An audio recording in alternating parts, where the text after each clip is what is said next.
Hey everyone, Chris here from Realridesharestories. On this channel, we do a lot of different things within the rideshare industry, so if you're new here, make sure you hit that subscribe button and ring the bell for notifications.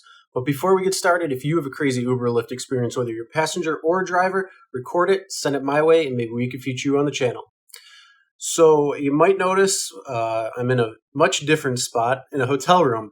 Right now, I'm actually in Vegas enjoying a couple of days to relax, recuperate. I'm also in a expo, so checking that out. But yeah, I'm in Vegas enjoying, so that's why I'm a little red. Went out to get some sun. It was like 100 and something degrees outside, so yeah, you get burned a little easily, but I enjoy it, so I'm happy. But yeah, no, I was checking some articles and reading up on some news. We talk about a lot of different things on the channel, especially when it comes to passenger scams. And this one I just saw and really blew me away. This was a scam that I came across where three people scammed at least 33 drivers out of over $10,000. So that means in cash money. So we're going to talk about what the scam was and then how you can prevent yourself from having that happen to you. So let's get started. The first thing is I'm reading an article off of my computer. It's from New York Daily News, so I will leave a link in the description below. And it's called Crafty Crew Cons 33 Uber and Lyft drivers in using their phones and uses them to steal more than $10,000 out of cabbies' accounts. I don't know why they said cabbies' accounts unless they're trying to go off Crafty Crew Cons, because we're not really cabbies, but I guess in New York City technically are, even though you are not.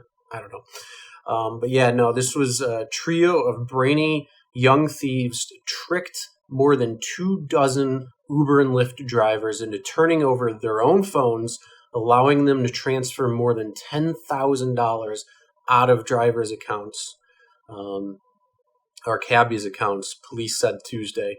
The three robbers between April 3rd and June 3rd conned 33 drivers in the Bronx, Manhattan, and Brooklyn into passing them their phones, saying that they needed to change their destination, but their own phones weren't working.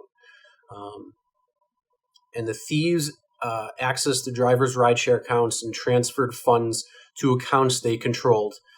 In the most recent theft, $1,500 was lifted. Some trios sometimes rode together and other times committed crimes separately, according to the cops.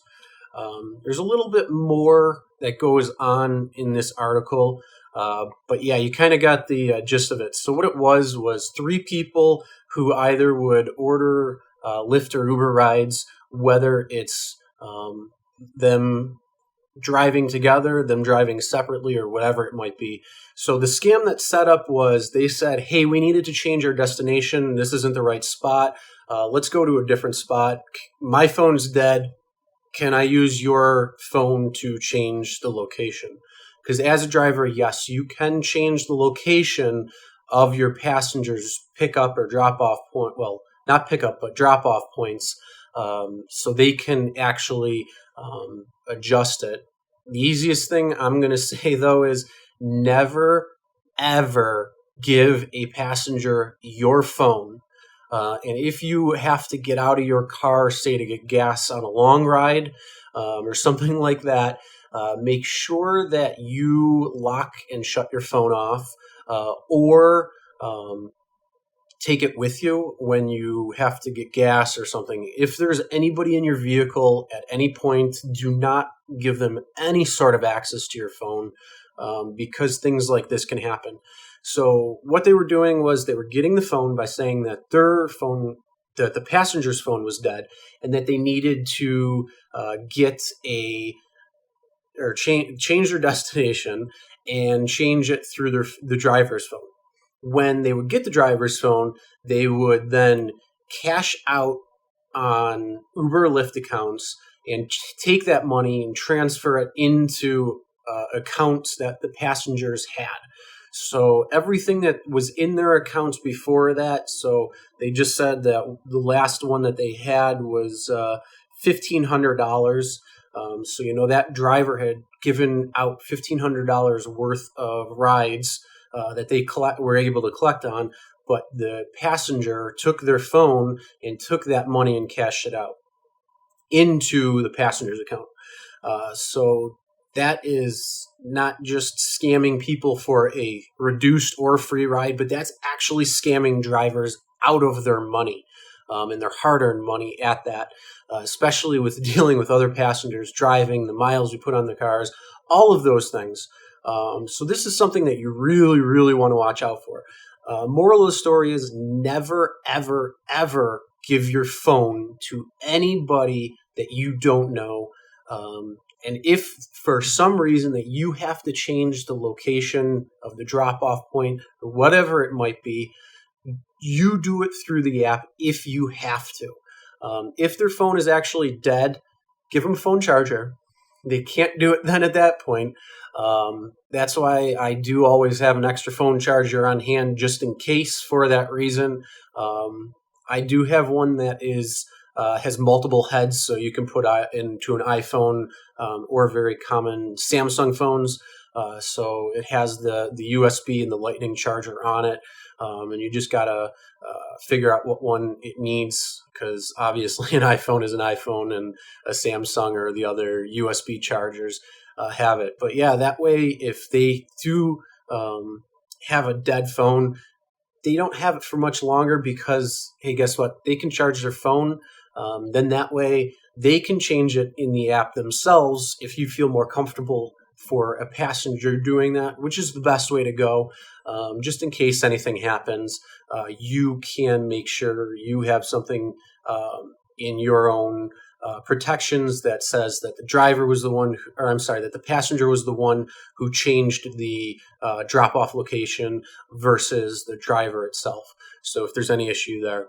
But like I said, if you have any reason where you actually need to change the passenger's location, you can do that in the app. But yes, again, never give out your phone.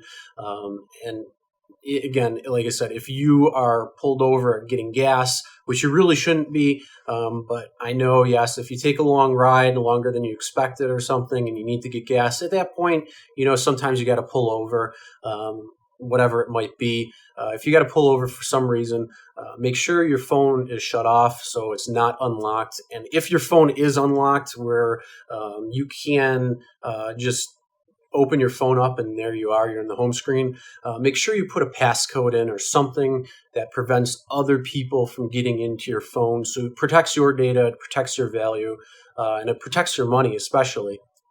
Because in this case, what they were doing was getting into the accounts and then transferring that money. Now, I'm not going to say cash out every shift, although you can. You're more than welcome to do that. I personally don't do that. I leave my money in for the account until it just goes the following, whatever the Wednesday or Thursday or whatever it is that transfers in. For me, that's just easier because that 50 cents adds up pretty quick if you cash out every night. And it's just an extra little bonus by not having to cash out, so you keep a little bit of money. But that's not part of this video. The main part of this video is, passenger scams happen in all different shapes and sizes, and not only is it sometimes most of the time trying to get free or reduced rate rides, but this one was actually 3 people who were conning more than $10,000 out of, they said 33 drivers. Now, it could be more, who knows? It could have been more drivers, but like I said, this is something that I came across earlier. I had to get a video on this for you because you needed to know. But yeah, never give out your phone, never have it open, and never allow access.